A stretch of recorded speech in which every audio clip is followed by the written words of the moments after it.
Très bien. C'est le microphone principal? Merci, monsieur. Oui, monsieur. Très bien. J'ai vu qu'il y avait un peu d'écho là, au fond. Et donc... Bonjour, mes amis. M'entendez-vous bien, là, au fond?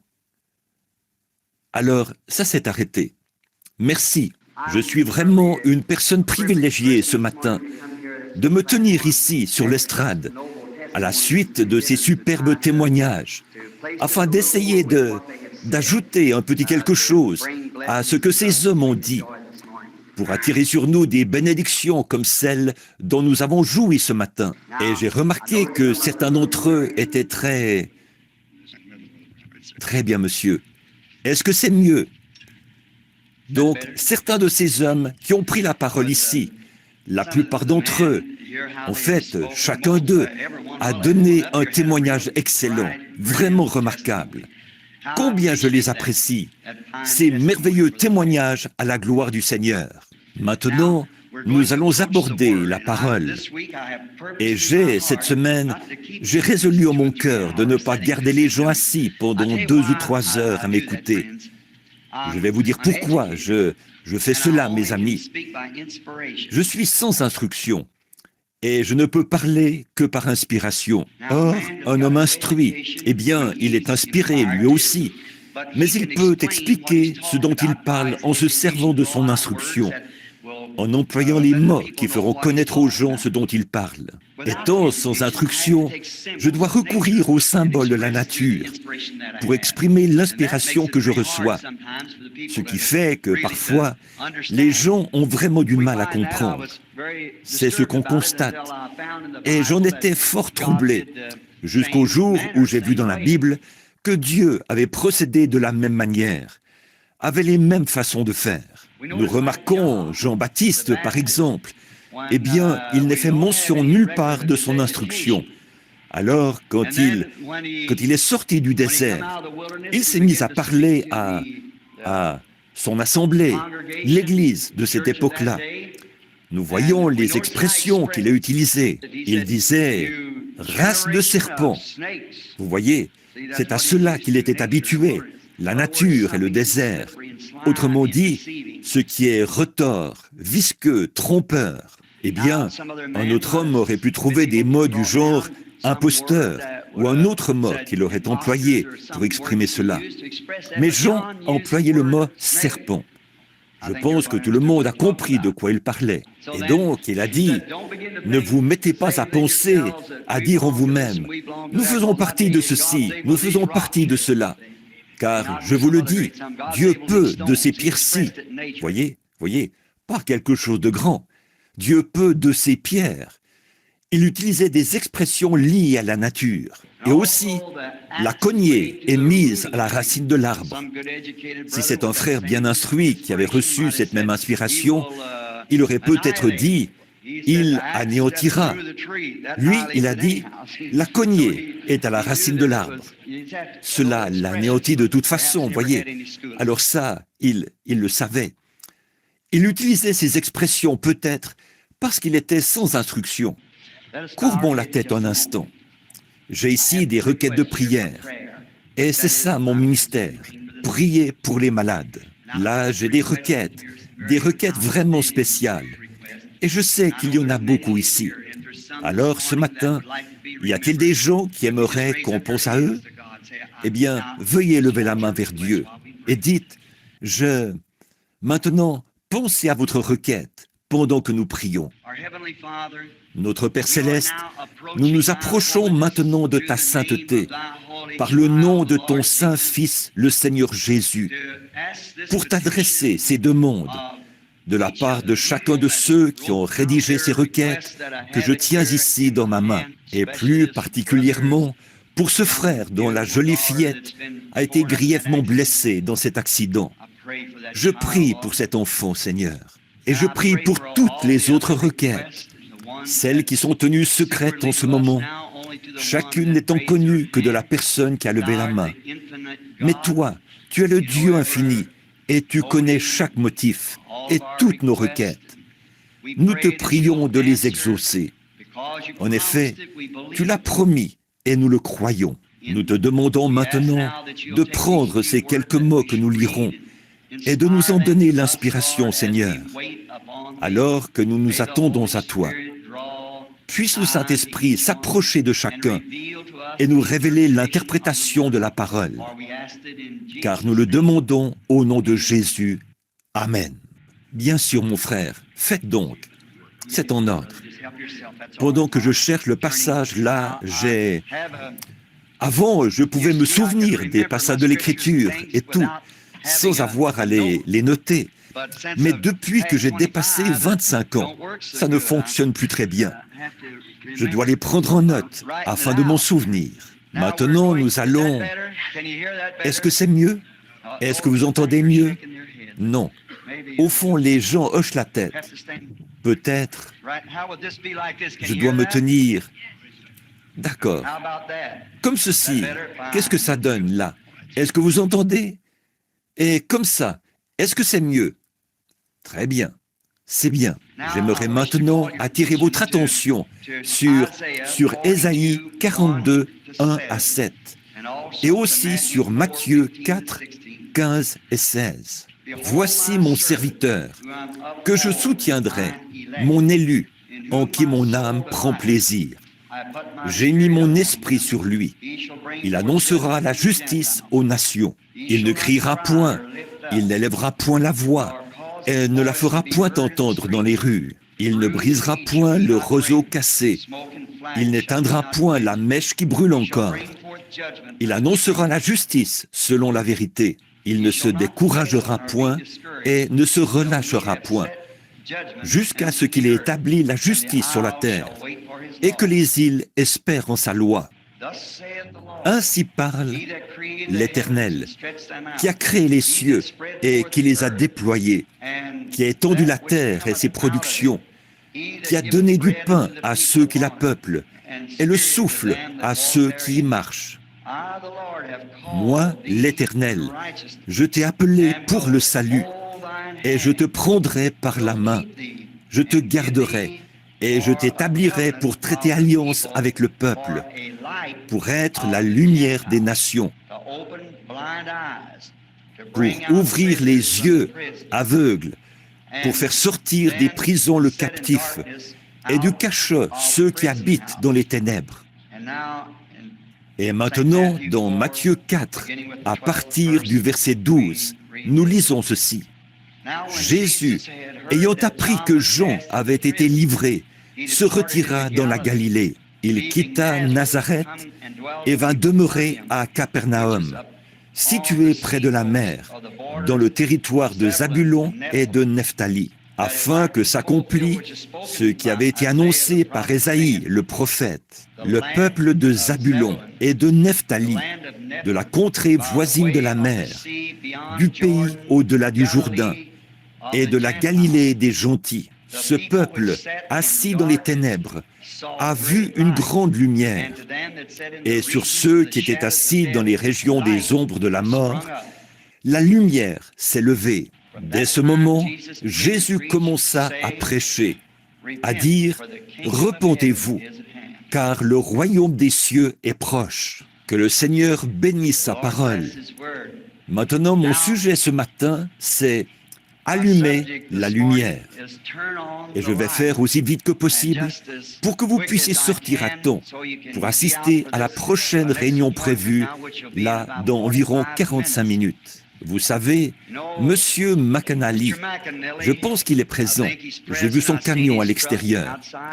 Il y a quelque temps, nous étions là. C'était au cours de l'un de mes premiers voyages ici en Arizona pour une partie de chasse. Nous étions là, près de la montagne de la superstition. Je n'avais entendu parler depuis longtemps et j'avais entendu la plupart des légendes qui se racontent au sujet de la superstition. Je me souviens de l'avoir cherché la première fois. C'était avant le lever du jour, et une grande ombre spectrale, qu'on appelait la superstition, était suspendue à l'est du lieu où j'étais. J'avais entendu parler des Indiens qui refusaient de s'en approcher, qui en avaient peur, qui avaient été maltraités par les Espagnols au tout début, quand ceux-ci étaient à la recherche de l'or, on prétendait que de mauvais esprits y vivaient. Tout cela avait éveillé ma curiosité. Mais là, au début, je n'avais qu'une lampe de poche pour voir la superstition. Alors, je l'ai observée pendant un bon moment, jusqu'à ce que le soleil, dans sa majesté, ait commencé à se mouvoir au-dessus des ténèbres. Et à ce moment-là, il a séparé les ténèbres d'avec la lumière. Il a repoussé les ténèbres. Finalement, il s'est élevé dans toute sa majesté, au-dessus du sommet de la montagne, ce qui a montré cette superstition telle qu'elle était. Il l'a éclairée et l'a montrée telle qu'elle était. Toute cette frousse et ces craintes que j'avais de la superstition, quand le soleil s'est mis à briller sur elle avec force, tout ça s'est envolé. Le soleil est le roi de toutes les lumières de la terre, pour ce qui est des lumières naturelles. Quelle que soit l'intensité de la lumière artificielle que nous pouvons avoir, ou la puissance des rayons électriques que nous pouvons produire, quand le soleil se lève, toutes les autres lumières pâlissent. C'est la même chose pour la parole de Dieu. Quand la parole de Dieu se lève, toutes les superstitions, les fanatismes des dénominations et autres s'évanouissent. Cela montre ces choses telles qu'elles sont. Au commencement, Dieu a dit que la lumière soit. La lumière vient uniquement, la véritable lumière, la lumière suprême vient par la parole de Dieu. Dieu a séparé la lumière d'avec les ténèbres au commencement. Et la parole de Dieu manifestée sépare toujours la lumière d'avec les ténèbres. Les gens peuvent s'élever avec ceci, cela ou autre chose. Des ismes peuvent survenir, le communisme, le fascisme et tous les autres ismes peuvent survenir.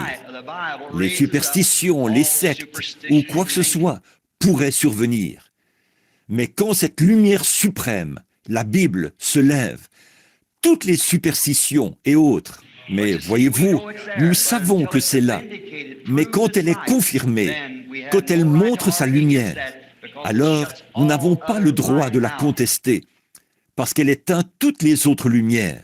Jésus a dit que toute parole d'homme soit reconnue pour mensonge et que la mienne soit reconnue pour vérité. Sa parole est au-dessus de toutes les paroles d'hommes, au-dessus de toute chose, de tout. Sa parole est la lumière. Et nous savons qu'au commencement, ce devait être brumeux, sombre et ténébreux, alors que le monde tournait. Et qu'à ce moment-là, Dieu savait qu'il lui fallait la lumière. Or, sa semence était déjà en terre, parce qu'il y avait planté. Il lui fallait maintenant la lumière pour faire jaillir cette semence, pour faire vivre cette semence, puisque la semence était déjà là.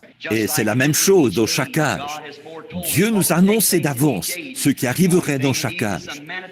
Tout ce qu'il lui faut, c'est la manifestation de la lumière de Dieu sur cette écriture, pour la faire vivre pendant cet âge-là. Juste, et c'est ce qui se produira. Il suffit pour cela que la lumière atteigne la parole. Si la parole est fécondée, elle la fera vivre. Si c'est une promesse qui s'applique à cette époque-là, vous pourriez planter du blé à un certain moment ou une autre semence à un autre moment. Certains plants poussent plus lentement que d'autres parce que cela dépend de la saison. La parole de Dieu vient en sa saison.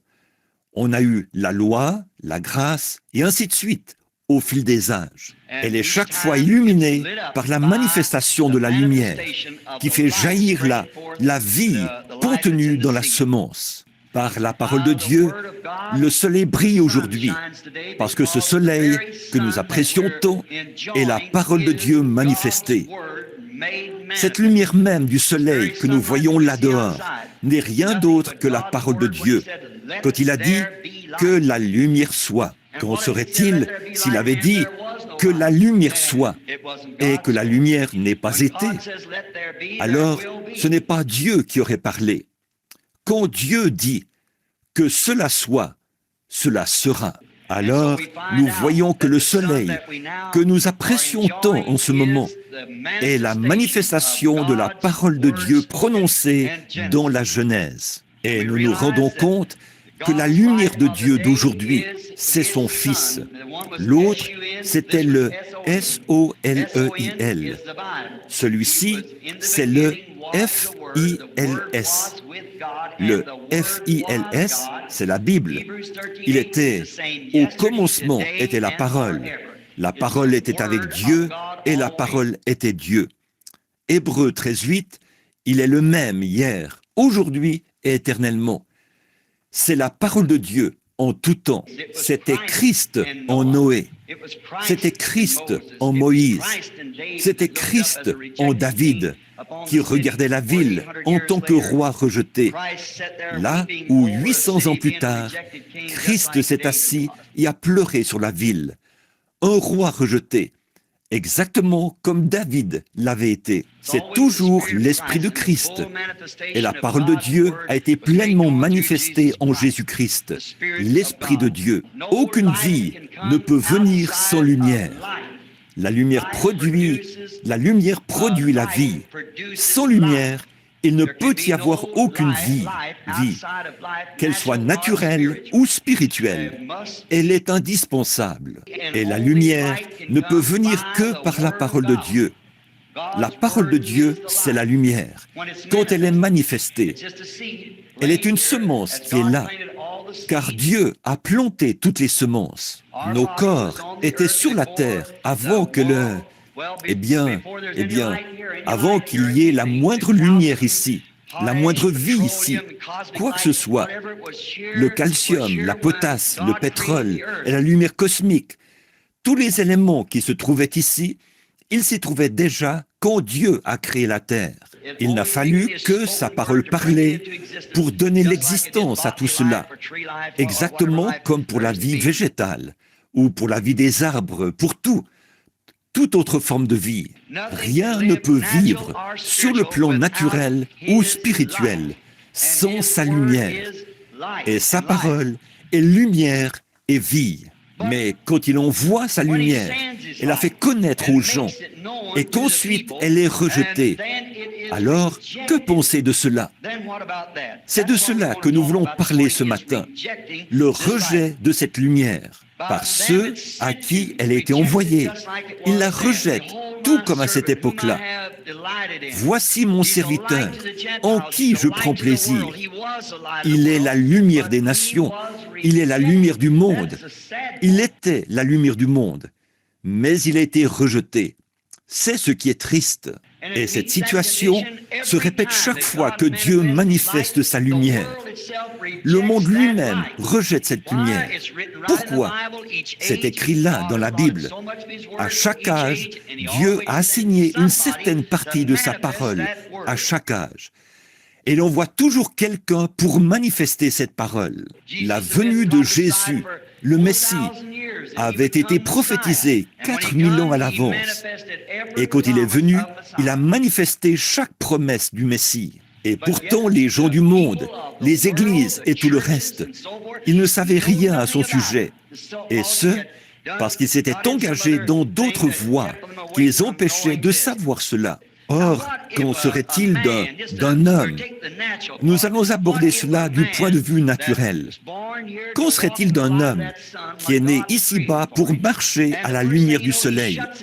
Ce soleil que Dieu a créé pour lui, mais qui, tout à coup, ferme les yeux, va en courant dans le sous-sol, ferme la porte, baisse les rideaux et refuse catégoriquement d'admettre que le soleil brille. Il en refuse les bienfaits. Il refuse ses rayons chauds, sa source de vie. Il refuse la lumière que répand le soleil pour lui permettre de voir où il va et d'où il vient. Il refuse cela. Que diriez-vous à un homme qui a baissé les rideaux ou qui est allé en courant dans le sous-sol, a éteint toutes les lumières autour de lui et a refusé catégoriquement d'admettre que le soleil brille? Il y a quelque chose qui cloche chez cet homme, mentalement. Ça, tout le monde le sait. Le bon sens vous dira qu'il y a quelque chose qui cloche chez cet homme. que quelque chose lui est arrivé. Il a perdu la raison. Eh bien, il en est de même en ces heures que nous vivons. Quand on voit quelqu'un qui se réfugie derrière certains prétextes et refuse en fait d'accepter la lumière de l'Évangile qui resplendit comme elle le fait aujourd'hui, quand quelqu'un s'en détourne délibérément, se réfugie derrière quelque chose, baisse les rideaux et dit « Je n'y crois pas », il y a quelque chose qui cloche chez cette personne. Il n'y a aucun moyen de réfuter cela. Il y a quelque chose qui cloche. Quelque chose lui est arrivé. Et nous en voyons tellement. Il y a tellement de ça aujourd'hui. Or, Jésus était la somme des témoignages de tous les prophètes inspirés. Et toutes leurs prophéties ont été mises en lumière à son époque. Tout ce qui avait été prophétisé pour son époque. Il a allumé toutes les bougies de la parole, tout ce qui avait été prophétisé à son sujet dans la Bible. Une vierge concevra. Elle l'a fait. Très bien. On l'appellera conseiller, prince de la paix, Dieu puissant, Père éternel. Il l'a été. Et les yeux des aveugles verront. Ils l'ont fait. Tout ce qui avait été prophétisé à son sujet s'est accompli quand il est venu sur terre. Mais pourquoi les gens ne pouvaient pas voir cela? Eh bien, cela nous semble étrange aujourd'hui, parce que nous regardons le passé dans un rétroviseur. Mais savez-vous que si vous continuez à regarder de cette manière, vous aurez un accident? Regardons ce qui est devant nous. C'est ce qu'il faisait. La raison pour laquelle il le faisait, c'est qu'il vivait dans le reflet d'une autre lumière. Il vivait dans le reflet de la lumière d'une autre époque. Et je crois que c'est ce qui ne va pas dans le monde aujourd'hui, mes amis. C'est que nous essayons de vivre dans le reflet d'une lumière qui a brillé dans une autre époque. Un reflet, c'est une fausse lumière. C'est comme un mirage sur la route. On s'en va sur la route et on voit un mirage. C'est une fausse conception du soleil. Et quand on arrive là, il n'est rien d'autre qu'une fausse apparence. En effet, on ne peut pas marcher dans le reflet du soleil parce que c'est un mirage. Ça vous montre toujours quelque chose qui n'existe pas. Et quand les gens essaient de vous dire que Jésus-Christ n'est pas le même, hier, aujourd'hui, éternellement, ils vous conduisent dans un mirage. Un point, c'est tout. Quand vous entrez dans l'église et que vous adhérez à l'église, un credo froid ou quelque chose de ce genre, il n'y a rien là-dedans. Rien de plus que ce que vous aviez dans le monde. Je vais vous dire quelque chose. Ne refusez pas la lumière de l'évangile de Jésus-Christ, qui fait descendre sur vous les rayons chauds du Saint-Esprit, qui fait de vous une nouvelle créature en Christ Jésus. N'essayez pas de marcher dans le reflet d'un autre âge.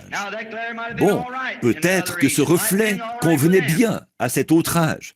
Peut-être qu'il convenait bien à ces gens-là. Cela s'est avéré exact à l'époque de notre Seigneur Jésus. Il était la lumière de l'Écriture à son époque. Il était la lumière. Il n'était pas la lumière tant qu'il n'était pas venu sur la terre pour confirmer la parole promise. Vous savez, il a déclaré là, Jean était la lampe qui brûle et qui luit. Et vous avez marché avec plaisir dans sa lumière pour un temps. Certainement, parce qu'Ésaïe avait prophétisé au sujet de Jean, 712 ans avant sa naissance, la voix de celui qui crierait dans le désert. Et aussi, Malachie, le dernier des prophètes, 400 ans avant sa venue, au chapitre 3 de Malachie, il a dit « Voici, j'envoie mon messager devant ma face pour préparer le chemin. Voici que Jean était sur la terre, faisant vivre cette parole écrite. Il était la voix de celui qui crie dans le désert. Il préparait également le chemin devant le Messie. Et Jésus a dit, vous avez marché avec plaisir dans sa lumière, parce qu'il était cette lumière, la lampe qui brûle et qui luit. Et Jean a dit, maintenant, il faut que je diminue, il faut que ma lumière s'éteigne. Pourquoi? Parce que j'ai accompli ma mission, ce qui avait été prophétisé à mon sujet.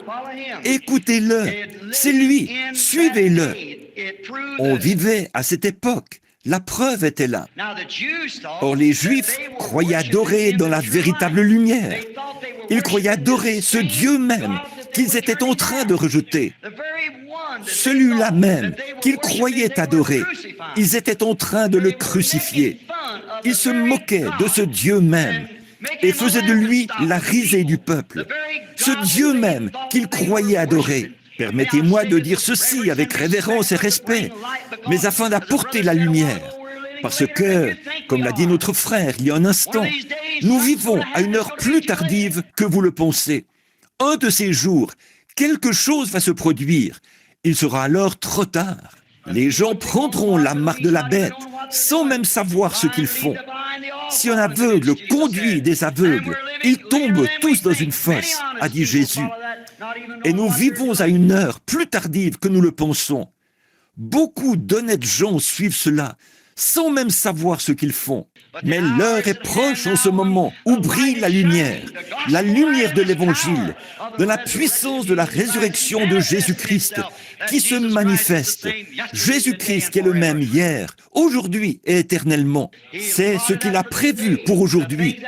Les choses qu'il a promises pour aujourd'hui doivent se produire aujourd'hui. Si l'Église refuse d'accepter cela, de ces pierres, Dieu peut susciter des enfants à Abraham. Il transmettra son message parce qu'il l'a toujours fait. Il le fera toujours. Les gens pensent qu'ils marchent dans la lumière, les traditions de leur père.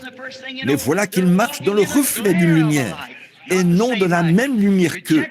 Ils ont rejeté la lumière même qu'ils prétendent adorer. Ses œuvres confirmaient entièrement qui il était. Jésus lui-même a dit « Sondez les Écritures, parce que vous pensez avoir en elles la vie éternelle. Ce sont elles qui rendent témoignage de moi. Qui peut me déclarer coupable de péché ?» Il a dit « Qui peut démontrer que j'ai dit quoi que ce soit ou affirmer quoi que ce soit que le Père Céleste n'est pas confirmé par moi ?» Il vous a prouvé qu'il était la lumière de l'heure, parce que toutes les prophéties disaient que ce Messie serait ainsi. Et cette vie était maintenant à son plein épanouissement. Mais leur tradition les avait séparés de la vraie lumière de la parole. Les pharisiens, les sadducéens, les hérodiens et tous les autres, ils avaient semé tant de confusion dans le monde, comme ils l'ont fait dans tous les âges, que les gens ne pouvaient pas voir la vraie lumière. Cela les avait rendus aveugles. Ils avaient pris l'habitude de marcher dans un reflet. Demain, il y aura ceci, et le lendemain, il y aura cela. Nous adhérerons à ceci, et ça se passera comme cela. Nous adhérerons à cela. Nous constatons que c'est un mirage trompeur. Jésus-Christ est tout aussi réel dans le cœur humain aujourd'hui qu'il l'a toujours été. Sa puissance et sa présence vivante sont tout aussi réelles aujourd'hui qu'elles l'ont toujours été. Voici, encore un peu de temps, et le monde ne me verra plus. Le cosmos, l'ordre mondial, ne me verra plus. Mais vous me verrez, car je serai avec vous et même en vous jusqu'à la fin du monde. Vous ferez, vous aussi, les œuvres que je fais. Vous en ferez même de plus grandes, parce que je m'en vais au Père. Cette grande promesse est valide aujourd'hui. Le monde est aveugle au possible, mais il y a vous qui me verrez. Et c'est ce que nous essayons de bien saisir aujourd'hui. Le vrai sens du plein évangile, qui est d'exprimer Jésus-Christ dans la puissance de sa résurrection et dans toute la plénitude de ses promesses. Et c'est le Saint-Esprit qui manifeste et qui concrétise ces choses que Dieu a promises. Et il le fera. Oui, monsieur, il avait été entièrement confirmé par la parole et par les œuvres qu'il faisait. Mais aucun d'eux ne voulait y croire. Il avait prouvé que sa lumière était la parole. C'est la parole qui le dit, sondez les Écritures. Mais leurs traditions selon lesquelles ils vivaient, c'était un reflet d'un autre âge. Ils disaient, nous croyons en Moïse. C'est en Moïse que nous croyons. Nous ne savons pas d'où tu viens. Où as-tu reçu ton instruction? Par quoi peux-tu prouver que tu es ceci? Ses œuvres rendaient témoignage de qui il était. Si seulement ils avaient lu la Bible, ils la lisaient, mais ils ne pouvaient pas voir cela. Mes œuvres m'identifient. Un homme se fait connaître par ses références. les références de la parole de Dieu, s'il a été envoyé par la parole de Dieu et que la parole de Dieu l'accompagne. C'est la même chose dans chaque âge. Il en a toujours été ainsi. Nous ne pouvons pas vivre de la lumière d'hier. La lumière d'hier, c'est chose du passé. Nous n'en savons rien. Vous ne pouvez pas vous réchauffer aujourd'hui par le soleil qui a brillé hier. Voilà ce qui ne va pas dans les églises aujourd'hui. Voilà ce qui ne va pas chez les gens. Ils essaient de vivre de ce qui s'est produit hier. La peinture d'un feu ne peut pas vous réchauffer. Certainement pas. Elle n'a pas de chaleur en elle. Le soleil d'hier n'a pas de chaleur en lui. Sur le plan naturel, la lumière du soleil est envoyée sur la terre pour faire mûrir le grain en vue de la moisson. Chaque jour produit un soleil nouveau. Le soleil qui brille aujourd'hui, qui fait pousser le blé au Canada, ce même soleil, eh bien, si ce soleil n'était pas plus ardent en juillet ou en août prochain, il ne pourrait jamais faire mûrir le grain. Il faut qu'il soit plus fort et plus puissant. Chaque jour, il devient plus fort et plus intense pour développer le grain. Maintenant, si le grain lui-même, si le soleil commence à gagner en intensité, le grain se développe. S'il demeure en contact avec le grain, il ne fera que développer le grain. Chaque jour, la balle qui enveloppe le grain, les éléments qui la constituent, le calcium et tout, contribuent au développement du grain, au fur et à mesure que le soleil gagne en force. Mais si on prend un soleil d'août et qu'on le fait briller sur du blé aujourd'hui, il le tuera. Bien sûr, alors on ne peut pas faire ça. Il faut qu'il apparaisse en sa saison. De même, le blé et le grain de Dieu doivent mûrir exactement dans la saison où il se trouve. Mais comment un soleil? Eh bien, le blé mourrait, le fruit mourrait sous le soleil qui vit aujourd'hui, ou plutôt qui brille aujourd'hui. Sa moisson prochaine est en train de mûrir. Le grain doit arriver à maturité, au même rythme que la lumière. Mais le fait est qu'aujourd'hui, le grain de l'Église ne veut pas arriver à maturité. Il veut demeurer au même stade qu'il était au temps de Moody, de Sankey, de Finney, de Knox, de Calvin. Eux, c'était bien. Ils étaient la lumière de l'heure. Mais c'est maintenant une autre heure. C'est maintenant une autre époque. C'est maintenant le stade avancé de l'Évangile qui arrive à sa maturité complète. Alors, nous ne pouvons pas vivre de ce qu'ont dit Luther, Wesley ou quelqu'un d'autre. Nous vivons dans la lumière qui était prédite pour notre époque. Nous sommes dans le 7e âge de l'Église et non dans le 3e ou le 4e âge de l'Église. Le grain devrait être en état de recevoir cette lumière. S'il ne la reçoit pas, il tombe et elle ne lui est d'aucune utilité. Le grain mûrit avec la lumière, pourvu qu'il avance avec la lumière. Il en est de même de l'Église, qui devrait produire le pain de chaque âge. Comme l'a ordonné Jésus quand il a dit « L'homme vivra de toute parole qui sort de la bouche de Dieu ». Le pain qu'il nous faut se trouve dans la Bible. Elle est la révélation complète du plan de Dieu. Elle est la révélation complète de Jésus-Christ. Nous n'y ajoutons rien ou n'en retranchons rien. Quiconque le fait, son nom sera retranché du livre de vie. Nous n'avons aucunement besoin que des credos y soient ajoutés. Elle est écrite exactement comme elle doit être. Nous n'y ajoutons rien. Nous n'en retranchons rien. Nous la prêchons telle qu'elle. Et c'est Dieu qui se chargera de la manifester. Toutes ses promesses, ce qu'il a promis, il le manifestera tel quel. Nous ne devons ni en retrancher, ni y ajouter quoi que ce soit. Laissez-la telle qu'elle est. Mais voyez-vous, aujourd'hui, nous constatons que les gens sont un peu comme à cette époque-là. Ils essaient de vivre dans le reflet d'une époque passée. L'Église devrait mûrir comme mûrit le blé, car l'homme ne vivra pas de pain seulement, mais de toute parole de Dieu, le pain de vie. Pas seulement d'une partie des paroles, mais de toutes les paroles de Dieu, dans chaque âge. Ne restez pas là-bas à manger uniquement des fèves et des pommes de terre. Il y a d'autres choses qui accompagnent cela. À mesure que nous progressons dans le menu complet du grand dîner de Dieu, qui est placé devant son peuple, la puissance du Saint-Esprit la joie qu'il procure, que procure la puissance et l'esprit qui ont été donnés. Vous ferez, vous aussi, les œuvres que je fais. Parce que je vis, vous aussi, vous vivez. Les promesses que Jésus a faites à son Église. Et nous voyons cependant qu'aujourd'hui, les gens essaient de retourner dans un autre âge, un âge révolu. L'âge de Luther était un âge glorieux. Il a vu les erreurs de l'Église catholique. Il a vu la communion. Là, ce jeune prêtre, il a vu que c'était faux. Ce n'était pas le corps littéral de Christ. C'était un morceau de pain qu'ils avaient béni. Et il a vu que le vin n'était pas le sang littéral, mais qu'il représentait le sang. Il a donc protesté contre tout cela, parce que cette heure-là était arrivée. Et peu importe le nombre de prêtres qu'ils avaient, et toutes les autres choses qu'ils avaient, Dieu s'est emparé d'un homme qui pouvait faire briller la lumière. Amen. Il a accepté la justification par la foi.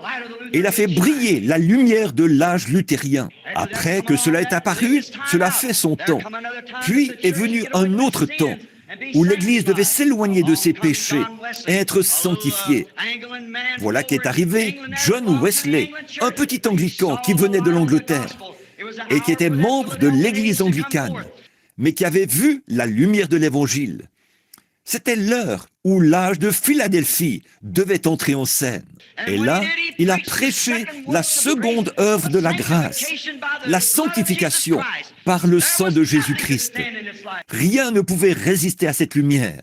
Il a été considéré comme un fanatique au même titre que Luther. Mais il a protesté contre toutes ces autres choses. Il a fait briller la lumière, parce que c'était la lumière de l'heure. Dieu avait trouvé un homme, John Wesley, qui pouvait allumer la lumière. Il avait trouvé, et aussi Luther, qui allumait la lumière de cet autre âge. Puis sont arrivés les frères pentecôtistes. Ils sont venus dans leur âge à eux, celui de la restauration des dons, où allaient être restitués à l'Église les dons du parler en langue, les dons de guérison et tout. Eh bien, ils ont fait exactement ce que l'Écriture disait qu'ils feraient. Et alors, ils ont manifesté cela. C'est tout à fait vrai. Mais vous rendez-vous compte que nous sommes maintenant plus loin que cela? Nous sommes dans le temps de l'épouse, le temps de la sélection, le temps que l'épouse qui a été annoncé pour nous, tout ce qu'a laissé le asile, dit Joël 2, 28. Tout ce qu'a laissé le asile, le gazam l'a dévoré. Et tout ce qu'a laissé le gazam, la sauterelle l'a dévoré. Chacune de ces organisations, si vous avez lu les 7 sceaux de la Bible, chacun de ces réformateurs est allé prêcher la parole, mais a laissé des points en suspens. Alors, qu'est-ce que les gens ont fait après le départ des réformateurs, quand la lumière a commencé à baisser? Au lieu de continuer à marcher vers une plus grande lumière, ils en ont fait une organisation. Et quand ils en ont fait une organisation, nous croyons cette lumière. Voici la lumière. La voici. Qu'est-ce qu'ils ont fait? Alors, Wesley est arrivé et il s'est séparé d'eux. Qu'est-ce que Wesley a fait? Il en a fait une organisation. Après lui et son frère, John et Charles, voilà que sont arrivés Asbury et les autres. Et après leur époque, on a organisé ce qu'on a appelé l'Église méthodiste. Qu'est-ce qu'ils ont fait? Ils ont refusé de recevoir plus de lumière. Ils ont simplement dit, voici la lumière, la voici. Ensuite sont arrivés les pentecôtistes qui ont démasqué leur erreur, démontré que Dieu envoie encore le baptême du Saint-Esprit. Il fait encore descendre sa puissance de guérison, ce qu'eux refusaient d'accepter. Qu'est-ce qu'ils ont fait? Ils se sont séparés d'eux, parce que c'était une autre lumière. Qu'en est-il de maintenant? Une 60aine d'années se sont écoulées, et les pentecôtistes ont formé une organisation. Nous sommes ceci, nous sommes cela, et Dieu s'est séparé de tout cela. Et là, au loin, il a fait sortir une épouse, une élue de ce groupe-là. Et il n'y aura jamais un autre âge de l'Église. L'âge de l'Église de Philadelphie, c'était Wesley. Et l'âge de l'Église de Laodicée, c'est l'organisation pentecôtiste qui entre directement là-dedans, la marque de la bête. C'est la Bible, et c'est ce que disait ce frère il y a quelques instants. C'est vrai, Exact. Elles y vont, toutes ces organisations, parce qu'elles ont refusé de marcher dans plus de lumière. Elles s'organisent et disent « Nous croyons ceci ». Quand Dieu fait quelque chose, examinez cela par l'Écriture. Les pharisiens disaient « Nous l'avons ». Les sadduciens disaient « Nous l'avons ». Mais c'est Dieu qui l'avait. Dieu a tourné la clé et allumé la lumière. Elle a été rejetée comme elle l'a toujours été. L'Église catholique a rejeté Luther. Wesley a rejeté Luther. Et de la même façon, les pentecôtistes ont rejeté Wesley. Et aujourd'hui, le Saint-Esprit est en train de rejeter les pentecôtistes. Vous êtes en train de devenir tout aussi formaliste et froid que les autres. Tout le monde peut le constater. Je vous aime. Vous êtes ce qu'il y a de plus proche de la Bible, à ma connaissance. C'est pour ça que je suis avec vous.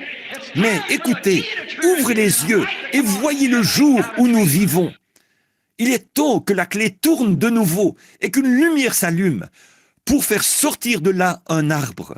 La Bible déclare, dans Malachie 4, qu'il enverrait rétablir la foi originelle qui avait été donnée aux gens. C'est ce qu'il a promis. Il l'a toujours fait. Il envoyait sa parole. Alors, les prophètes arrivaient, parce que la parole venait aux prophètes. Ils avaient la parole et ils la faisaient vivre. Dans chaque âge, les organisations et les systèmes de l'époque les rejetaient.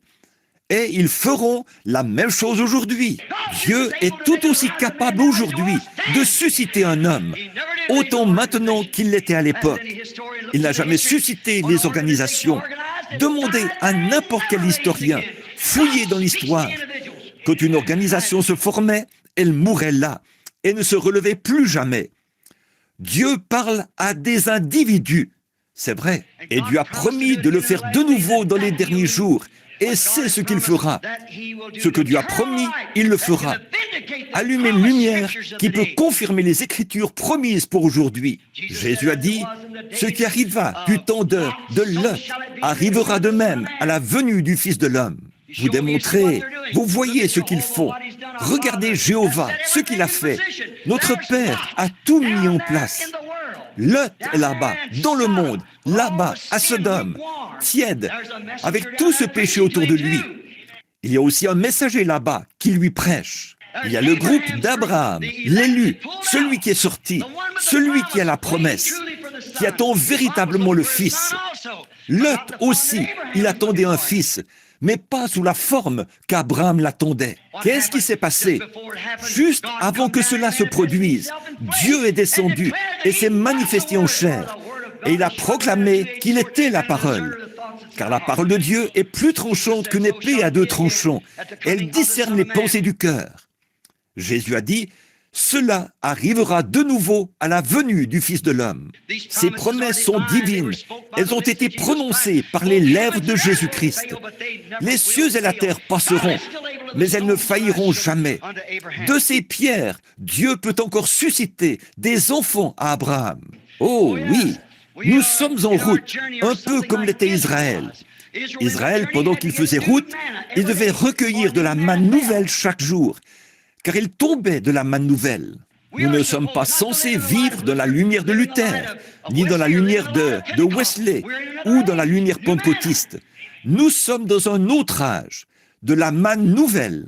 Qu'est-ce qui se passait s'ils essayaient de garder cette manne jusqu'au lendemain? Elle se contaminait. Ça pouvait les tuer. C'est pourquoi nous avons tant de soi-disant chrétiens qui sont spirituellement morts. Ils se nourrissent du reflet d'une autre époque. Ils se nourrissent d'une manne qui est déjà contaminée, tout comme la balle sur le blé. Ce qui n'entre pas dans le blé se détache du blé. Et quand la lumière est rejetée, il n'y a qu'une chose à faire, s'enfoncer dans les ténèbres.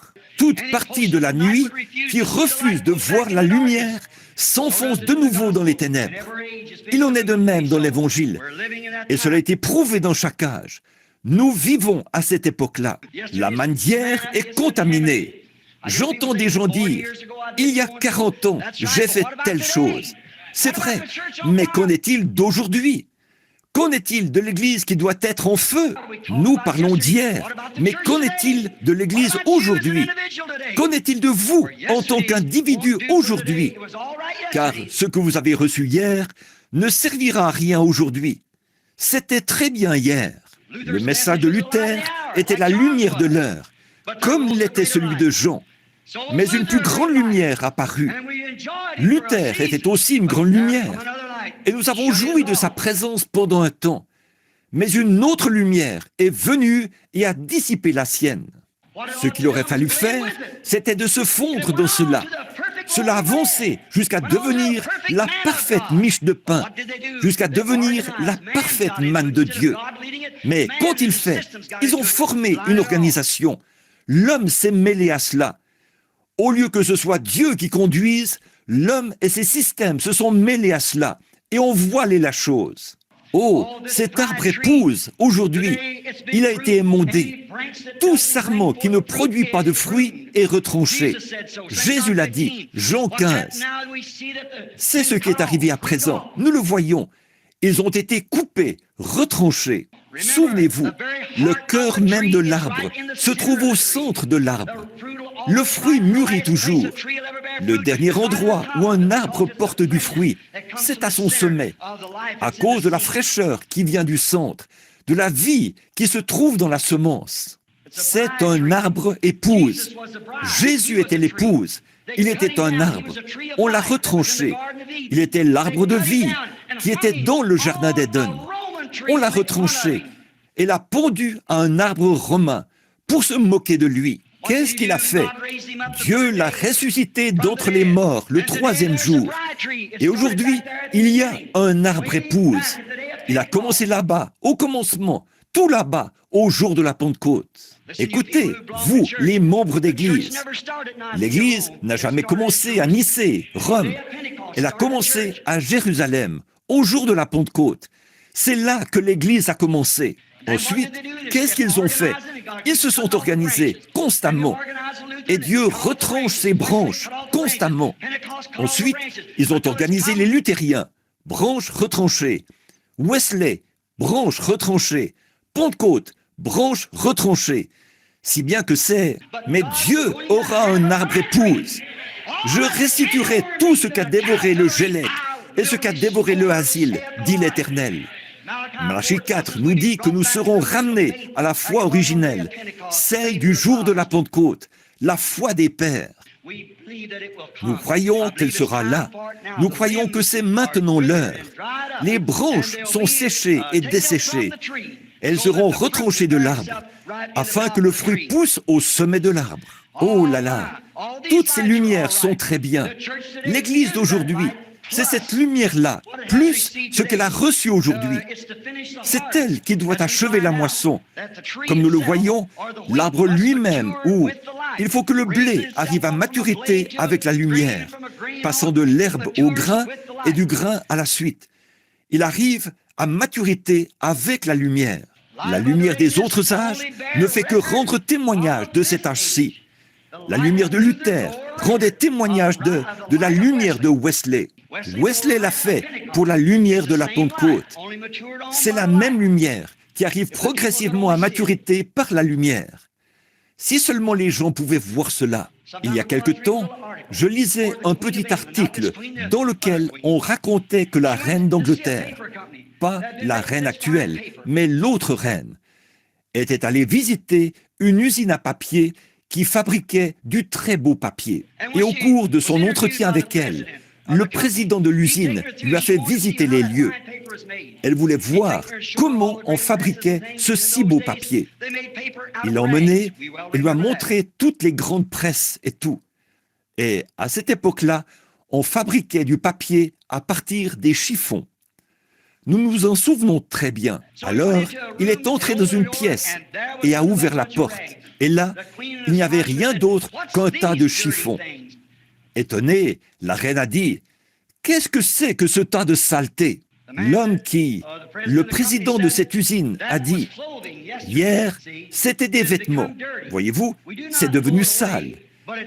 Nous ne les jetons pas. Au contraire, c'est le papier de demain. » Elle a dit « Je ne comprends pas. » Il a dit Vous comprendrez demain. Alors, quand on a fait passer ces chiffons à travers les presses, à travers un certain processus de nettoyage, et certaines choses par lesquelles ils devaient passer, un processus, quand ils en sont sortis, c'était de magnifiques feuilles de papier. Le président a eu l'idée de montrer quelque chose à la reine, quelque chose qu'elle ne connaissait pas.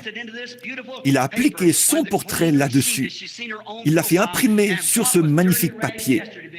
Quand la reine a reçu cela, elle a vu sur ce qui était un chiffon sale la veille, son propre portrait, parce que c'était passé par un certain processus. Oh, si Luther, Wesley et tous les autres pouvaient voir cela, qu'on ne peut utiliser les choses d'hier qu'après les avoir passées par un processus, quand le Saint-Esprit révèle la lumière de la justification à la sanctification, puis au baptême du Saint-Esprit, et maintenant, dans cette dernière heure de la venue de Christ, cela contient le portrait, non pas de la reine, mais du roi du ciel, qui se représente lui-même comme l'Église qui est devenue davantage minoritaire, puisque le ministère doit être le même genre de ministère qu'il avait. Ceux qui sont morts dans l'âge de Luther, là, à la base de la pyramide, par exemple, ce n'est pas un enseignement sur la pyramide, mais c'est simplement un exemple. Si jamais certains d'entre vous y ont déjà été, cette pyramide est vraiment parfaite. On ne peut pratiquement pas y glisser une lame de rasoir. On n'y a pas utilisé de mortier pour autant que nous sachions. Son architecture était si extraordinaire. Maintenant, ils ont perdu la pierre de fête. Ils ne savent pas où elle est. Maintenant, quand cette pierre de fête reviendra, elle sera comme toutes les autres pierres. Elle s'ajustera parfaitement à la pierre qui demeure découverte. Si l'on doit y poser la pierre de fête, il doit nécessairement en être ainsi. Et quand Jésus reviendra, il trouvera une église lavée, sans tache ni ride, et le ministère sera le même que celui qu'il avait eu. C'est ce qui ramènera la pierre de fête. C'est comme l'ombre de ma main, là. C'est une ombre, seulement elle devient de plus en plus sombre au fur et à mesure que ma main devient. Là, c'est le négatif. Ici, c'est le positif. En tant que négatif et positif, l'ombre devient plus marquée, plus sombre, plus sombre, plus sombre. Et finalement, les deux se rejoignent. Alors le négatif et le positif deviennent un. C'est ce qui arrivera quand l'Église et Christ s'uniront ensemble. Ce sera une épouse qui aura sur elle le même esprit qui était en lui. Cette Église qui, une fois passée par la justification, la sanctification, le baptême du Saint-Esprit, arrive maintenant dans les derniers jours où il l'affine pour la venue du Seigneur. Oh, frères pentecôtistes, n'en soyez pas la partie rugueuse. Brillez avec la parole et croyez-la d'un bout à l'autre. Ne vous aventurez pas dans ces ismes et toutes ces choses qui ont cours aujourd'hui. Ne vous laissez pas étonner par tout cela, parce que la pierre de fête viendra très bientôt en criant « Abba, Père ». Mon Dieu, oui, je le crois de tout mon cœur. Voyez-vous cela? Vous savez ce que je veux dire? C'est Christ qui prend maintenant les chiffons d'hier, les luthériens, les méthodistes, les presbytériens, ainsi de suite, et qui les fait passer par un processus. Quel genre de processus? Le processus du Saint-Esprit. Ce qu'ils avaient et plus. Il le fait tant et si bien qu'il imprime sa propre image. Quand l'Église et Christ deviennent un par leur union. Oh Dieu, accorde-le. J'espère que vous voyez cela. Et si vous le voyez, cela me rappelle une histoire, quelque chose qui s'est produit au cours du grand réveil du pays de Galles. De grands hommes de notre pays ont décidé d'aller voir ce réveil au pays de Galles, voir ce qui s'y passait. Alors, ils y sont allés pour en savoir plus, voir le bâtiment où cela se faisait. Quand ils sont arrivés au pays de Galles, ils ont fait le tour et se sont mis à demander où se trouvait le bâtiment. Ils ont rencontré un petit policier tout joyeux qui se tenait au coin de la rue, coiffé de sa casquette d'officier britannique et qui faisait virevolter sa matraque, comme comme ça. Alors ces hommes se sont approchés de lui et lui ont dit, « Monsieur, pourriez-vous m'indiquer le bâtiment dans lequel se fait le réveil gallois ?» Il a dit, « Oui, monsieur, c'est moi. C'est moi. Pourquoi ?» Il répondait la joie et la lumière du réveil gallois. Gallois, qui était en lui. C'est ce que devrait faire l'Église pentecôtiste aujourd'hui. Quand on demande qui est Jésus-Christ, le même hier, aujourd'hui et éternellement, la lumière de son évangile devrait faire resplendir la parole de l'âge actuel, révélant Jésus-Christ à la nation. Tout comme en ce temps-là, il était rempli du réveil gallois, à tel point qu'il était lui-même le réveil gallois. Nous devrions être remplis de Christ, à tel point que nous le reflétons par la puissance de sa parole, qui nous a été assignée en ce jour. Frères, ne vous enfoncez pas dans les choses du monde. Ne le faites pas. Ces soucis qui vous emportent, tenez-vous-en à l'Évangile. Prêtez attention à chaque parole. Ne vous fiez pas à ce qu'a déclaré un certain Père. Marchons maintenant vers ce que Jésus a annoncé pour aujourd'hui. Oui, monsieur, nous sommes censés être la lumière de notre âge. Manifester l'Évangile. Luther en était la lumière. Wesley en était la lumière. La Pentecôte en était la lumière. Mais nous sommes beaucoup plus avancés sur le chemin. Nous entrons maintenant dans ceci. Nous devenons l'épouse, les appelés à sortir, les élus. Souvenez-vous, si vous en êtes là, vous êtes comme ce policier. Il avait cela en lui.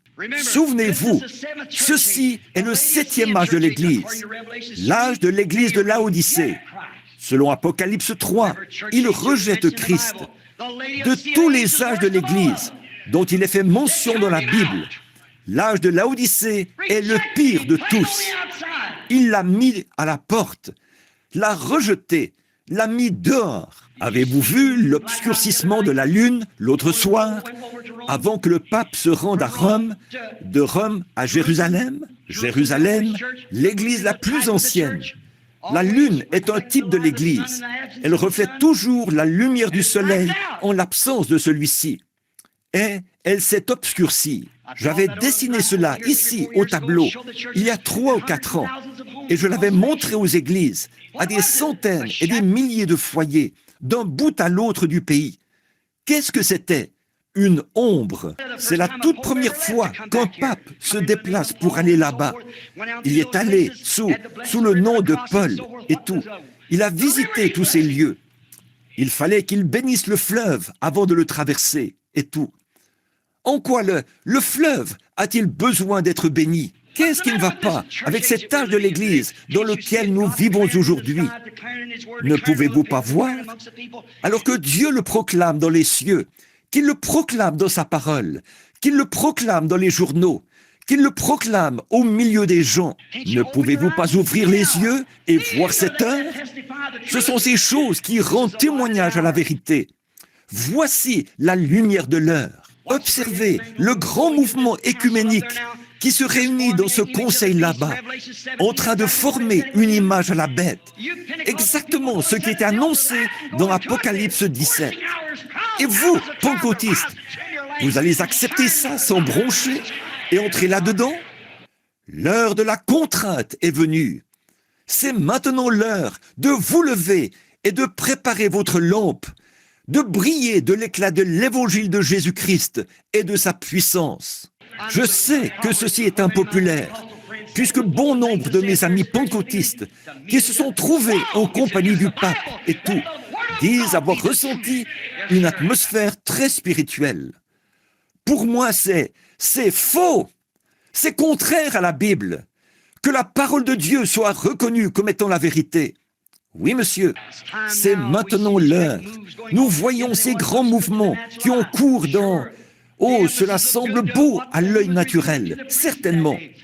Caïphe, tout ce qu'il révélait aux sacrificateurs à l'époque, tout au long de cette époque-là, semblait beau. Pourtant, Jésus était la lumière qui faisait vivre la parole. Mais leurs conseils et tout les en avaient aveuglés. Il a dit, laissez-les. Un aveugle conduit des aveugles. ils tomberont tous dans une fosse. Nous voilà de nouveau en ce temps-là, frères et sœurs. Nous voilà de nouveau à cette heure-là. Remarquez, pourquoi ? Pour la même raison. Nous voyons que ces grandes lumières sur lesquelles nous avons vécu autrefois, elles étaient très bien. Nous n'avons rien contre elles. Mais cet âge de l'église de Laodicée, attention, souvenez-vous, c'est celui où Christ est rejeté. Et c'est exactement ce qui arrive maintenant. Ce grand conseil s'est appliqué à réunir tous les protestants. Ce mouvement écuménique. Et qu'est-ce qu'il est en train de faire ? D'obscurcir la parole elle-même. Et la parole, c'est Christ. Comment le peuvent-ils ? Alors que la science chrétienne, que les frères unis et que bon nombre des gens des autres grandes organisations, certains croient à la naissance virginale, certains n'y croient pas, certains croient à ceci et cela. Comment pouvez-vous vous joindre à l'incrédulité ? Comment deux hommes peuvent-ils marcher ensemble s'ils ne sont pas d'accord ? Sortez du milieu d'eux et séparez-vous. Prenez la sainte parole de Dieu et tenez-vous-y. Jésus-Christ est tenu de manifester sa parole. Ce dont nous avons besoin aujourd'hui, c'est l'entrée en scène de Malachie 4. Un autre prophète paraîtra au nom du Seigneur Jésus-Christ et produira exactement ce qu'il avait promis de faire. Alors les hommes, aveuglément, délaisseront cela et s'avanceront directement dans les ténèbres, comme ils l'ont toujours fait. Regardez bien maintenant. Nous voyons que c'est pour cette même raison qu'aujourd'hui, ils rejettent, les églises rejettent le message, crucifient la parole, mettent la parole dehors. Et si vous ne faites pas partie de cela, vous ne pouvez même pas avoir une église à vous. Ils la fermeront définitivement. Il faut que vous en fassiez partie. Sinon, on ferme définitivement vos portes. Alors, que faire ? Oh, prenez position pour ce qui est juste. Souvenez-vous, nous en sommes presque de nouveau au moment de la crucifixion. Il n'y a pas longtemps, en Angleterre, une fausse lumière a favorisé le plus grand vol que le monde ait jamais connu. Le plus grand vol qui ait jamais été commis a été perpétré sous une fausse lumière. Un vol de 7 millions de dollars a été commis grâce à une fausse lumière qui a fait ralentir le train. Et Scotland Yard n'a pas réussi à retrouver ces hommes. Ils s'en sont tirés si habilement. Ce vol est considéré comme le plus grand vol jamais commis par des brigands sur le plan naturel. Ce vol a établi le record du plus grand vol jamais perpétré dans le monde. Et le plus grand vol qui ait jamais été perpétré dans l'Église de Jésus-Christ a été perpétré sous une fausse lumière, le reflet d'un autre âge, et le rejet de la lumière prévue pour cet âge. Amen. Une fausse lumière, un reflet d'hier. Ne marchez pas dans le reflet d'hier. Marchez dans la chaleur du Fils d'aujourd'hui. Ne vous réfugiez pas sous une ombre dénominationnelle en disant « les jours des miracles sont passés ». Jésus a dit « voici les signes qui accompagneront ceux qui auront cru. En mon nom, ils chasseront les démons, ils parleront de nouvelles langues. Voici les signes qui les accompagneront. » Ils disent « c'était très bien pour les apôtres, pas pour nous. » Ça, c'est un reflet. Jésus a dit, voici les signes qui accompagneront ceux qui auront cru dans le monde entier. Oui, monsieur. Alors, quel est le problème ? Marcher dans un reflet, c'est ce qui a entraîné le plus grand vol. C'est ce qui a retiré Christ de l'Église. Voyez-vous, comment Christ peut-il se manifester dans la parole promise d'aujourd'hui au moyen d'un credo froid d'hier? Cela ne va pas réchauffer la semence. Non, monsieur. C'est le plus grand vol dont l'Église ait jamais fait l'objet. Réchauffer?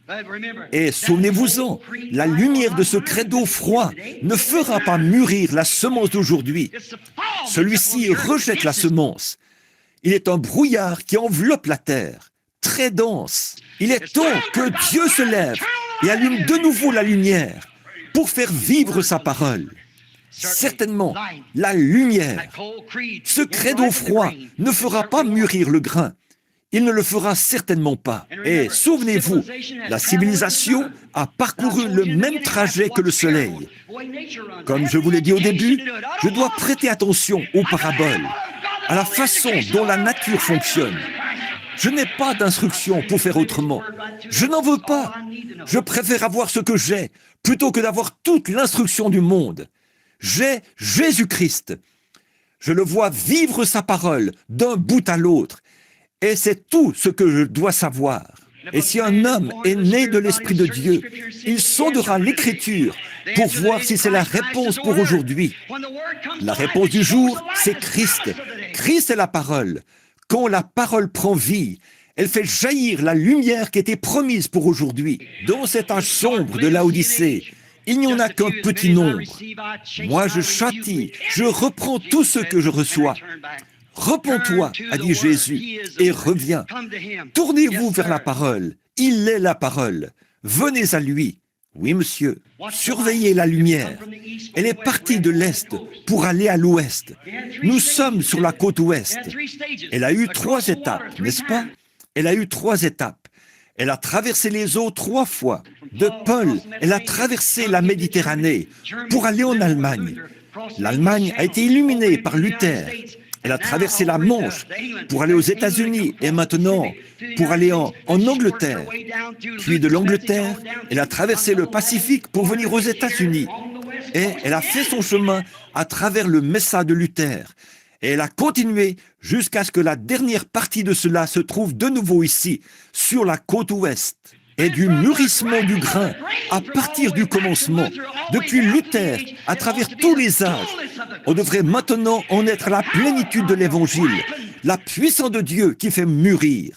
La lumière qui était manifestée par la justification, la sanctification, l'âge pentecôtiste, devrait faire mûrir l'arbre épouse pour la venue du Seigneur Jésus-Christ, afin que Christ puisse être manifesté dans son Église, en tant qu'une seule personne, lui et sa femme, lui et son épouse.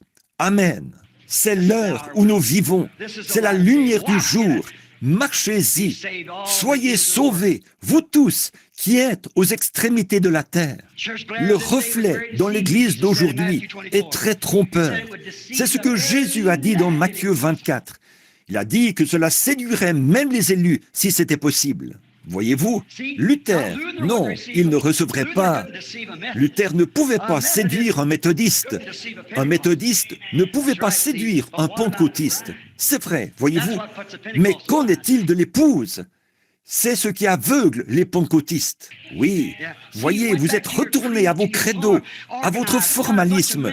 Vous vous êtes organisés et vous avez maintenant un groupe d'hommes qui vous dit ce qu'il faut faire. La Bible promet ces choses. Il nous faut des hommes et des femmes remplis de l'Esprit de Dieu. Si vous dites que vous avez l'Esprit de Dieu en vous et que Dieu a fait une certaine promesse ici, comment ce Saint-Esprit peut-il ponctuer cela? Dire, bon, c'était peut-être très bien pour un autre âge. Nous, on ne le croit pas comme ça. Là, ce n'est pas le Saint-Esprit. L'homme qui est rempli de Dieu, lui et la parole sont un. Certainement, c'est le produit d'une union entre Dieu et l'homme. Comment une femme peut-elle être le mari d'un homme, être en opposition, faire des choses qu'il ne veut pas qu'elle fasse?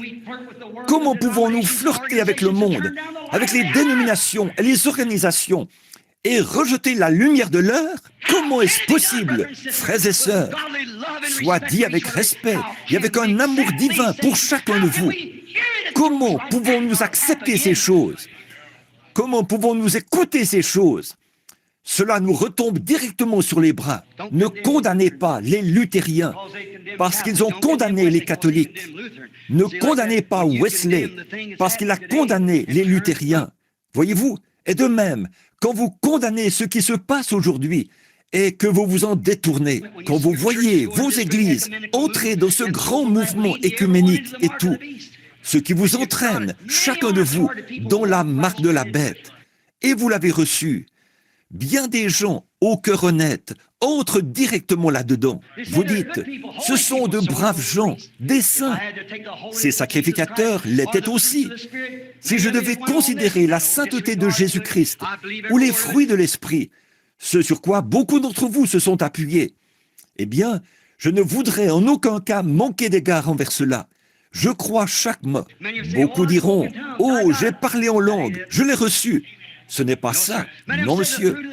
Beaucoup disent, « Le fruit de l'esprit, c'est ça. » Vraiment? Faisons passer Jésus en jugement. Que Dieu me le pardonne.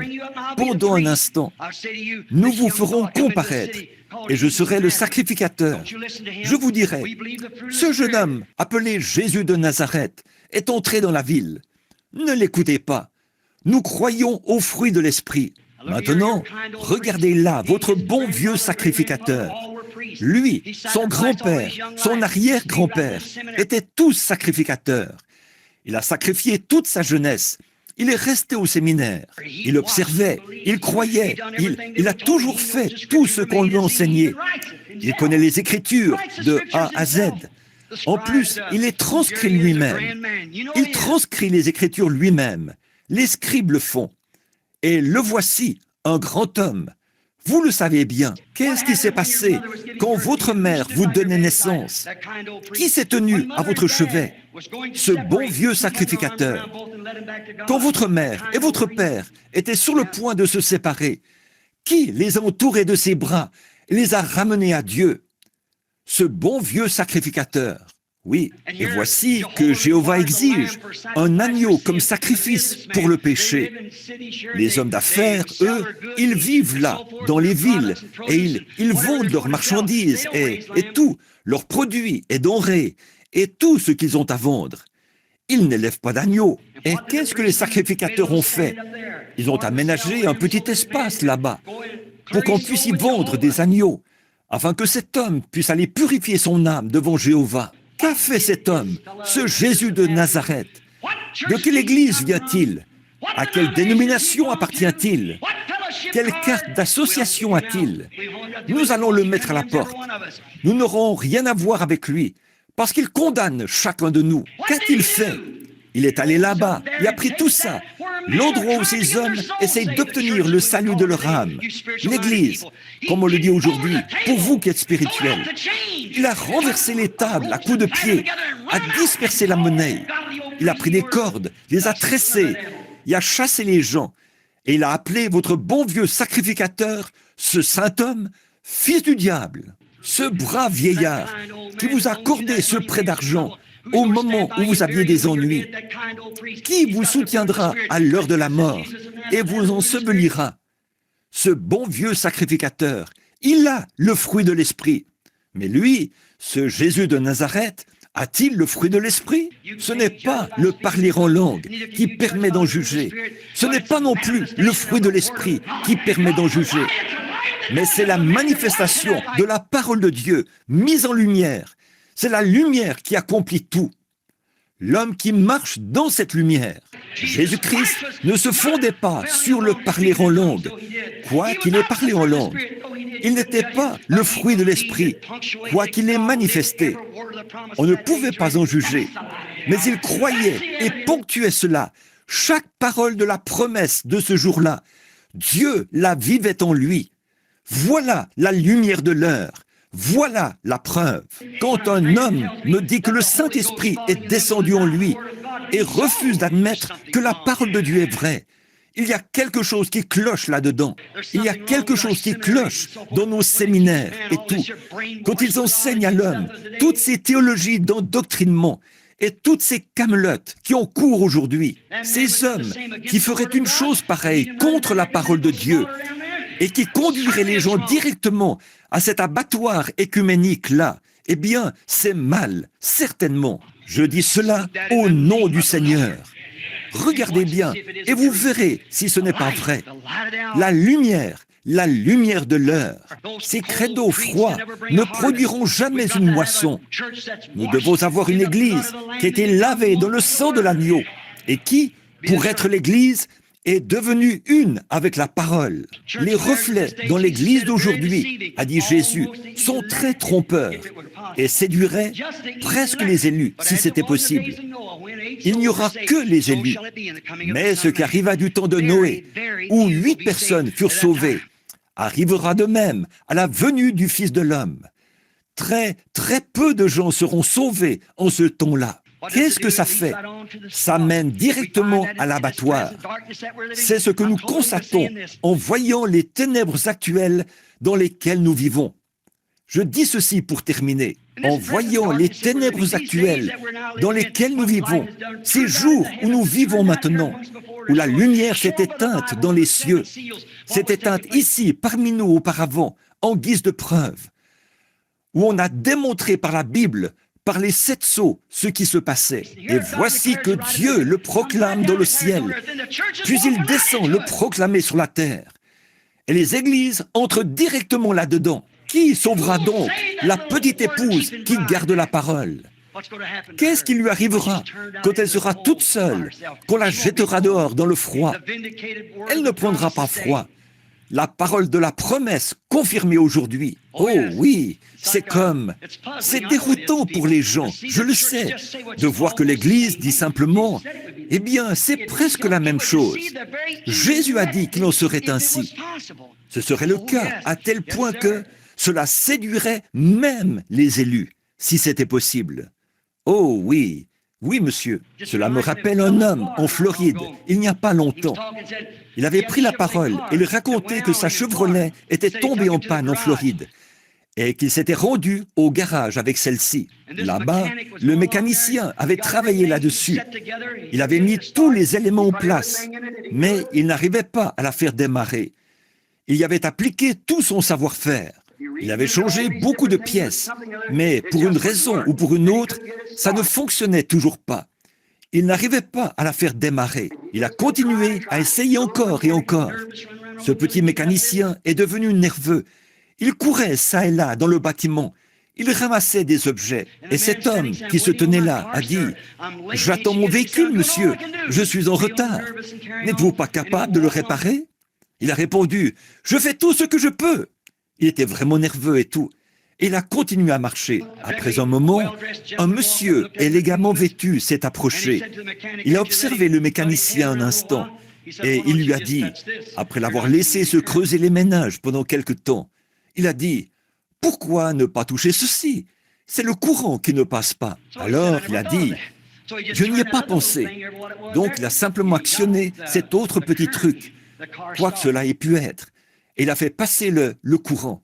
La voiture a démarré. Il s'est retourné et a demandé « Mais qui êtes-vous » Vous savez qui c'était? L'ingénieur en chef de General Motors. C'est lui qui avait fabriqué cet engin. C'est lui qui l'avait conçu. En cette heure, frère, où nous nous demandons ce qui ne va pas dans notre réveil. Qu'est-ce qui ne va pas? Nous avons les matériaux et tout. Nous avons la mécanique. Mais où est la dynamique? C'est ce qu'il nous faut pour que Jésus-Christ entre en scène. Qu'est-ce qui ne va pas? Je vous le dis, il y a quelqu'un ici aujourd'hui, alléluia, qui s'appelle le Saint-Esprit. Il peut toucher la dynamique. C'est lui qui est la dynamique de cette mécanique. Aujourd'hui, nous, les pentecôtistes, nous sommes l'une des plus grandes églises du pays. Des milliers et des milliers de gens se joignent à nous chaque année. Mais où est le Saint-Esprit? Nous avons accepté cela par le parler en langue. Et nous avons vu son effet. Les méthodistes l'ont accepté en poussant des cris. Luther l'a accepté par la foi, et ainsi de suite. Ce n'est pas ça. C'est la parole. C'est la parole qui s'allume, la lumière qui allume la mécanique. Et elles deviennent la dynamique. Elles sont la dynamique. Quand la dynamique touche la mécanique, elle met tout cela en mouvement. C'est vrai, prenez la parole. S'il manque la moindre des choses, elle ne démarrera pas. Rejetez tout fardeau, tout isme, tout credo, afin que la dynamique, le Saint-Esprit, puisse se mouvoir librement dans la parole et confirmer la parole qui était promise pour aujourd'hui. Alors la grande Église de Dieu se lèvera comme un avion propulsé par moteur à réaction et décollera vers les cieux à la rencontre de son Maître. C'est tout à fait vrai. Tant que nous ne ferons pas cela, ça ne fonctionnera pas. C'est de ça qu'il est question. Mais monsieur, qui le fera? Qui gardera cela en ce jour auquel nous pensons? Souvenez-vous-en, frère. Bon, ça me rappelle une autre petite histoire. Ce n'est pas pour revenir aux histoires, mais un de mes amis se trouvait à Carlsbad, au Nouveau-Mexique. Quand nous étions là-bas pour tenir une série de réunions à Carlsbad, et un groupe de gens sont descendus dans une caverne. Oh, je n'ai jamais aimé ce genre de choses, là, sous terre, dans ces profondeurs, à environ 1600 mètres sous la terre. Moi, je suis satisfait ici, à la surface. Donc, ils sont descendus dans les profondeurs. Moi, je veux monter, pas descendre. Alors, ils ont amené ce monsieur et ils sont descendus. Cet homme était un ami. Sa petite fille et son petit garçon se sont joints au groupe et ils sont descendus là dans les profondeurs, dans un grand sous-sol. Oh, je pense que c'était à des centaines et des centaines de mètres sous la surface de la terre. Ils sont descendus là et l'homme qui se tenait près de l'interrupteur a tout d'un coup éteint la lumière. Il faisait tellement noir et sombre que vous ne pouviez même pas voir votre main bouger devant votre visage. La petite fille, pauvre petite, elle avait vraiment peur. Elle s'est mise à crier à tue-tête. « Oh, il fait noir! Il fait noir! Il fait noir !» Elle criait, hystérique. Il s'est trouvé que son petit frère était là. Il s'est écrié dans ses ténèbres et a dit « Ne crains pas, petite sœur, il y a ici un homme qui peut allumer la lumière. » Alléluia! Que va faire la petite église? Ne vous inquiétez pas. Il y a un homme ici aujourd'hui qui peut allumer la lumière. C'est le Seigneur Jésus-Christ. Oh oui, le Seigneur Jésus-Christ. Souvenez-vous, l'aveugle, les hommes riches au jour de la naissance de Jésus, ils n'ont pas été déroutés ni aveuglés par le reflet de Jérusalem quand ils sont arrivés là-bas et qu'ils se renseignaient au sujet de Jésus. Leur théologie ne pouvait pas expliquer cela. Mais quand ils se sont détournés de tout cela, alors ils l'ont suivi jusqu'à atteindre la lumière de la vie éternelle. Vous, les hommes d'affaires d'aujourd'hui, ne prêtez pas attention aux reflets de ces organisations, mais tenez fermement la parole. Elle vous mène à la lumière. Ne crains pas, petite sœur, il y a ici un homme qui peut allumer les lumières. Il y a ici un Christ qui peut faire vivre sa parole, exactement le même qu'autrefois. Lui-même, il peut confirmer qu'il est le même hier, aujourd'hui et éternellement. Croyez-vous cela? Levons-nous. Il me reste 15 minutes avant le début de la prochaine réunion. Voudriez-vous lever la main et dire « Oh Dieu, allume la lumière sur moi ce matin. Je crois la parole, je crois la mécanique. Mets en moi la dynamique, Seigneur. » Levez les mains et poussez des cris vers lui. « Seigneur, allume les lumières. » Il y a ici un homme qui peut allumer les lumières. Nous sommes morts dans le communisme et dévorés par toutes sortes de gélèques des organisations. Mais il y a ici un homme qui peut allumer les lumières. Cet homme-là, c'est le Saint-Esprit lui-même, Jésus-Christ, manifesté sous forme de l'Esprit. Seigneur Jésus, touche chacune de ses mains, non seulement les mains, mais descend le long des bras jusqu'au cœur, et allume-y la lumière de l'Évangile. Au nom de Jésus.